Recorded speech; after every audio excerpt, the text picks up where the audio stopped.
y'all, I'm Hope here at Crafty Hope, and I am going to be working on making a shaker ornament using Grafix arts material. So you can see I employed my laser cutter, but all of these materials can be cut using a craft knife or scissors or things like that. So I'm just giving you a peek at some of that laser cutting process. I will have the information about the laser cutting speeds and power settings that I used on these materials with my OMTech 80-watt laser. So here's what I cut on the natural chipboard. I've got 3 of these frames and this one other piece I'm calling a backer. So I'm going to stack these together. You can see I'm kind of showing you here in this example. This is some of the 0.010 clear Dura-Lar that I cut the same as the backer, and the metallic foil board I cut another frame. All of these, like I said, were cut on my laser cutter, and we're going to use them to do at least the front side of this frame. Now in this video I'm going to show you that I make this 2-sided, and we'll get to that in a bit, but I do cut 3 more of those frames, 1 more of the metallic foil board and 1 more of the clear Dura-Lar.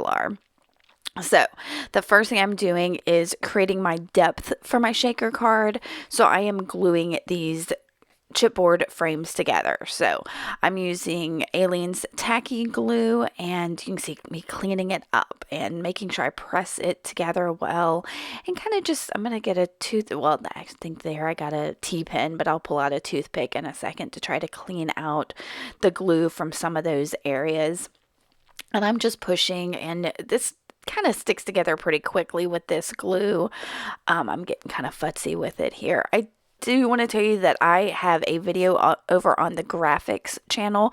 If you want to see a shortened version of this, it's about 10 minutes shorter than this version is. But like I said, I've got a couple extra little things in here. Also, I'm hoping to, if you'll check in the description box below, in addition to my laser cutting speeds and power that I'm going to have down there, I'm also going to hopefully have a link to a PDF that includes these shapes that you can print out for your own project. So I don't know. I haven't gotten that far. I'm like just trying to get my voiceover done, but I'll have the measurements in there and maybe even some information about like how many to cut and that kind of thing. So I did glue my second ornament, my third frame to the other one, cleaned it up as well. And then once those were dry, I grabbed some of the Grafix shrink film in black, and I am using a gold marker. Now metallic markers are going to work best on this black. Also, you want something that is permanent. I thought this one was permanent. Y'all, I don't think it is. So I had a little bit of problem with it.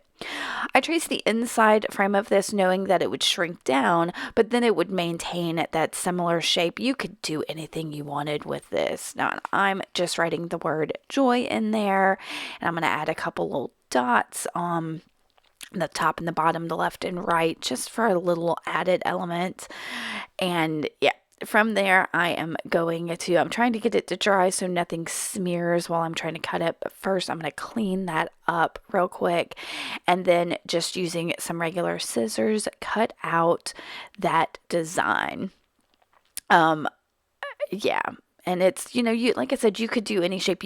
I'm going to leave a little bit of a black frame around the outside of this, so I'm not cutting directly on that gold line that I drew. I'm cutting just slightly around it to kind of help frame it up. But you could, the opportunities are really endless for whatever you want. Now, anything you want to do like that, do it before you shrink this, because once you shrink it, if you want to hole punch this to make it a charm or anything like that, do that before you shrink it, because once you shrink it, it is solid. So I am doing the method of sandwiching it between 2 pieces of parchment paper on a baking sheet and laying another baking sheet on top. I put it in a 300-degree oven for about 2 minutes. Now, oven times may vary, temperatures may vary. I definitely encourage you to test out your oven and your shrink plastic. This can be done in a toaster oven. I know Kat has got several ways that she does it. She's got a little, I don't even know what it is. It's some kind of little cooking thing that she puts it in that works. So I'm going to be keeping an eye out for one of those at my thrift store.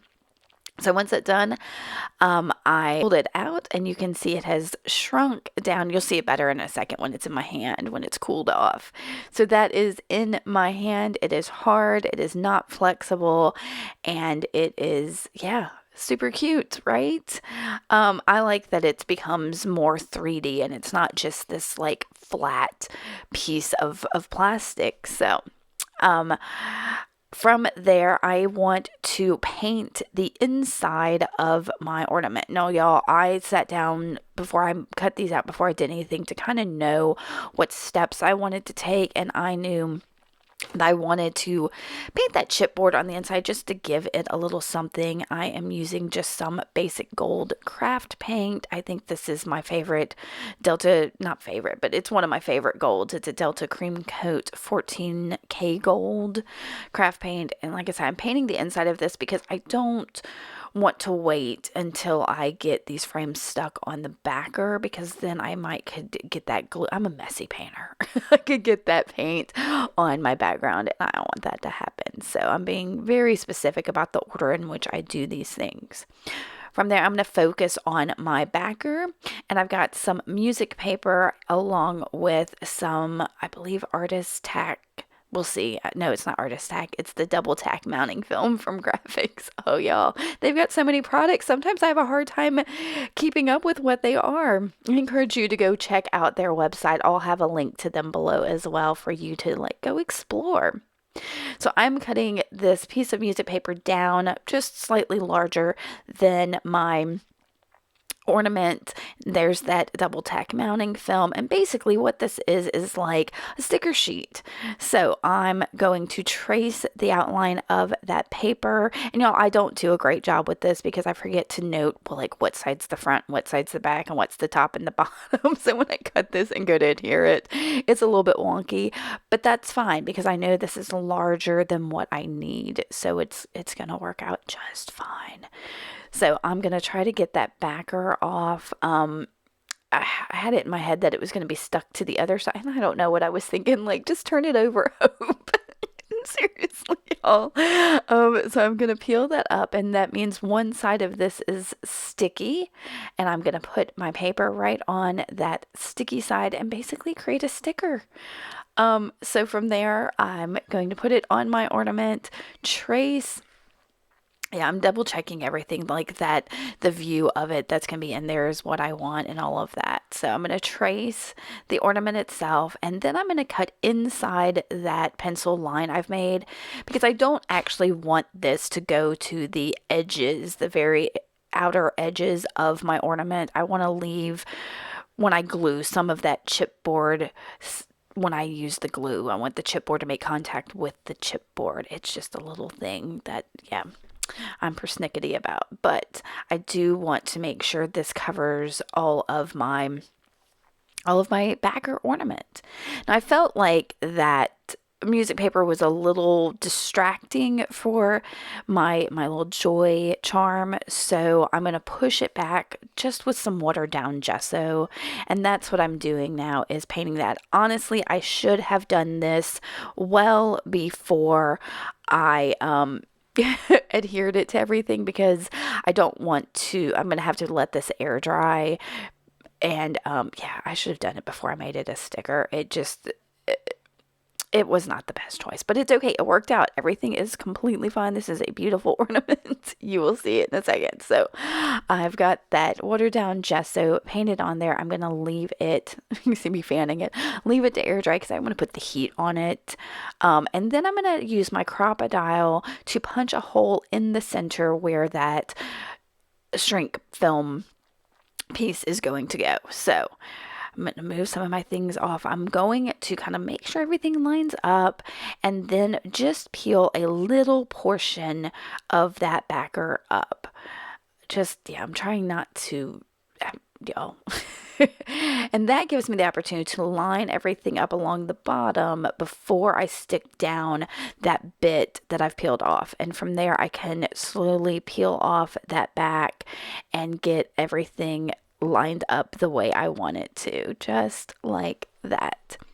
So once that's there, I want to look at my ornament and make sure all of that looks the way I want. And then I'll grab that tacky glue again. And I'm applying the tacky glue to the frame and not to that backer. This way I can make sure it's exactly where I want it to be and not, again, I'm a messy maker. If I put that glue on that backer, I'll end up having it everywhere. So this way it gives me a little bit more control. Once that is stuck down, I'm cleaning things, wiping off the excess glue. You could always be a little more exact, use a little less glue than I did, and you won't have the seepage and all that I had. Then I'm going to take that same gold paint and paint the outside of this ornament. And again, I've decided that this is the order I wanted to do this in, because if I waited till I put my front and everything on, I could get that paint on the front of my ornament. So I'm doing this before I put my final pieces on here. So just now I'm painting the whole outside of this. We're going to skip ahead to where it is done and dry. And I've grabbed my little joy charm, and I'm going to use some E6000 and put it directly on that hole that I punched. And again, this is so I can make surface to surface contact. I want that joy charm to make contact with the chipboard. So it's an overthinking step, but that's what I do. Then from there, I'm going to let that dry. And yep, it is nice and dry. And this is where the shaker part comes in. I have got some big confetti along with some little silver stars. Both of these are from Dollar Tree. So yeah, but you could use anything, sequins or all kinds of stuff you could put in there. And yeah, this makes it my shaker card. Now definitely make sure everything is nice and dry before you put that in there. Otherwise, that glitter and sequins and all of that could stick to your glue. I'm going to use glossy accents to glue down that bit of clear Dura-Lar. And again, I'm putting that on the frame and not on the Dura-Lar. Because if I put it on the Dura-Lar again, I have the opportunity to smear it and it not be where I want it to be. This is all very, like I said, I thought this through. I knew what I wanted. So I'm going to stick that down and then turn to the metallic foil board piece of the frame. Now that's going to be my very top piece, and that foil board comes in a variety of colors. There's I'm trying silver and gold and red and green and blue, I think are all the colors. And I think there might, I know there's 5. So I just picked the red because it felt the most Christmassy to me. So I am inking up the inside and outside edges of this. Most importantly, it's the inside edges I want to ink up just to kind of get that raw paper edge gone from it. So that, it was a little final touch. I could definitely ink the outside of it after, but that inside would not be doable beforehand. And then again, I'm using my glossy accents, putting it on the frame piece before I stick it down onto my ornament. Now, I am going to pop in here in real time when I was making this to tell you what some other options you could do and some other information. And then this is the extra material that the graphics video doesn't have. So check that out and be right back. For my own sense of experimentation, I am making this ornament 2-sided. So I have created my stack of 3 ones with the hole. I'm going to repeat the the steps of painting the outside before I stick it on and adding the whatever I'm going to put as a backer there before I add the other pieces. But I kind of wanted to mention the opportunities or the different ways you could do this instead of using the shrink plastic. If you don't have the shrink plastic or don't like the idea of it.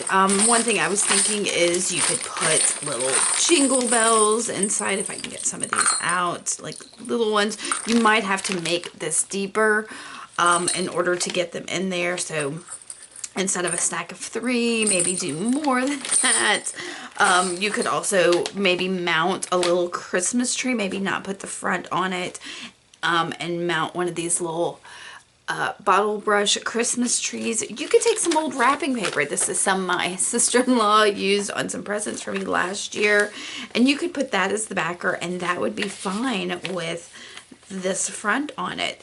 You could take some of your Christmas stamps or sentiment and stamp a piece of cardstock and put it in there, or even use an old greeting card. I really love to keep old greeting cards for uses like this, but can you see one of these in here instead? I've also found that Dollar Tree has, oh, and here's a little sentiment. I think it's a Tim Holtz sentiment that could go in there instead, or these little laser cut stickers that I picked up at the Dollar Tree, I think last year, would work really nicely in that as well. So lots of opportunities to accentuate these. You could even, I was thinking take some pipe cleaner or other kind of tinsel and line the inside of it. Wouldn't that be fun? You don't have to put the shaker stuff in it. You wouldn't have to, I think my other side, I'm going to leave it without the shaker in it. But I've just lost my little acetate piece. I have to find that and all those things I was moving around. Anyway, there's lots of opportunities. You could leave the centerpiece out and just make this super thick and put the 2 sides and make the whole thing like a snow globe. In there with just the shaker pieces. So lots of opportunities with this. I am going to voice over and finish this other side and give y'all a look at how this looks. I will say that this has definitely got some static in it, but I think that makes it kind of fun and mysterious. So for my other side of the ornament, you can see I painted some of that gold paint on there and stuck on another shrink plastic piece that I made. This was a star. I created a stencil, did the star, shrunk it, and just glued it the same way that I did the other one. So now I am painting the outside of that second side, and we're just repeating steps. So I hate, y'all, I don't know what was going through my brain that I didn't record the part that isn't a repeat, so I have to apologize to you for that. But just know it was just painting that chipboard and then gluing down that star. I made the star as an experiment with some of the white chipboard, and honestly just didn't think to record it. Because when it worked out, I was like, oh, well, obviously that's going to go in my ornament. So this side, I am not making a shaker, but I am creating a little frame on it. But like I said, if you want to make this like completely see-through, like a snow globe or something, leave out that backer piece, and you know, and you wouldn't have to make it as thick. You could just do the 3 layers of the frame and then put not acetate, what is it? It's Dura-Lar, y'all, which is why I like it. I can laser cut that. The Dura-Lar is laser cuttable. Anyway, so I'm gonna put my Dura-Lar on this side, but like I said, if you leave out that middle piece and just put the Dura-Lar on both sides, you've got more of a see-through ornament, which is super fun and something I'm definitely gonna try this Christmas season. Now, if you don't celebrate Christmas, this could still be a super neat project using all kinds of just wintry, or you could do this for somebody's birthday and make them something with like a cake in it. Just, I don't know, there's so many opportunities with this. I like making little shadow boxy 3D elements, and this really fed that. So I'm letting you get a look at me doing these final stages, and then we'll kind of pop back in with what you could have seen over in the graphics video if you saw it yesterday when it went up. Well, the graphics video is going up on Monday, and I'm having this video up on Tuesday. So I don't know when you're watching them, but I'm definitely going to have a link over to their video if you want. Like, there's a little bit more different information in that video than in this video. So, all right. So once I get this final part put down on this side of my double-sided shaker ornament, and like I said, this side isn't so much shaker. I wanted that star to shine through. I should also say that I mentioned in my graphics video, there's a lot of static, and I may have said that in my talky part.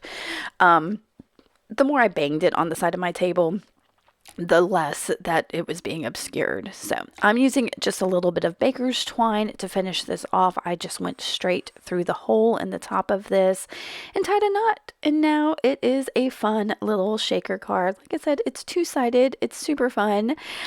I encourage you to go check out the grafixarts.com website along with their YouTube channel and Instagram and all of that. So enjoy this however you do it, and have a wonderful holiday season. Are you making some ornaments this season? Let me know what you're making. I want to hear all about it. Thanks for watching, y'all. Bye.